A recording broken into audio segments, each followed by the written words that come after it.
महाराष्ट्र राज्यामध्ये हिंदी आणि मराठीचा वाद चालू असताना कोल्हापूर जिल्ह्यातील पट्टणकुडली गावामध्ये या गावाने एक इतिहास घडवला आहे। आपण जर बघितलं तर आनंद विद्या मंदिर हे ग्रामीण भागातील एक गाव आहे। पट्टणकुडली म्हणजे या गावाचा इतिहास मोठ्या प्रमाणात आहे। आपण जर बघितलं तर आनंद विद्या मंदिर या विद्या मंदिरमध्ये लहान गटापासून ते 10वी पर्यंत मुलांना शिकवलं जातं। या शाळेचे वैशिष्ट्य म्हणजे 8 प्रकारच्या भाषा शिकवल्या जातात। यामध्ये मराठी, इंग्रजी, हिंदी, जर्मनी, रशियन, जापनीज, मोडी भाषा, कन्नड अशा वेगवेगळ्या भाषा मुलांना शिकवली जाते।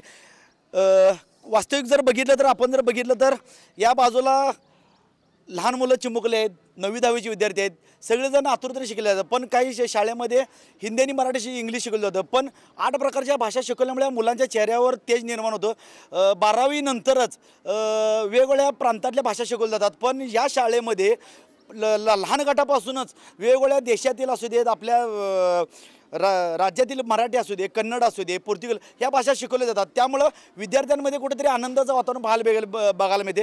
पण महाराष्ट्र राज्यामध्ये मराठी हे आलंच पाहिजे हे त्यात काय प्रश्नच नाही। पण हिंदी सक्तीची का असा प्रश्न सध्या महाराष्ट्राच्या नेत्यांमध्ये उद्भवला होता।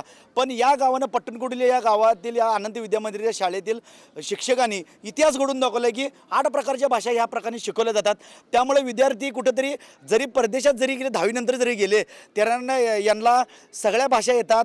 आणि वैशिष्ट्य म्हणजे ही एक अनुदानित शाळा आहे। याला कुठला फंड बिंड येत नाही, पण फक्त हाय त्या रोजगारावर किंवा इथल्या शिक्षकांनी अतिशय चांगल्या पद्धतीने शाळा सुरू केली आहे। जवळजवळ 1200 विद्यार्थी या शाळेमध्ये शिकत असतात आणि चांगल्या पद्धतीने शिकत असतात। 10वीमध्ये या शाळेचा गुणवंत कोल्हापूर जिल्ह्यामध्ये तर असतोच, पण जिल्ह्यामध्ये आणि महाराष्ट्रामध्ये हिने एक इतिहास घडून दिला आहे की 8 प्रकारच्या भाषा शिकवल्यामुळं या शाळेचं नाव लौकिक राज्यात नाही, देशात नाही, जगात कुठेतरी व्हायला आहे। कॅमेरामॅन निखिल विशेष, मी साईनाथ जाधव, TV9 मराठी, पट्टणकुडली, इचलकरंजी।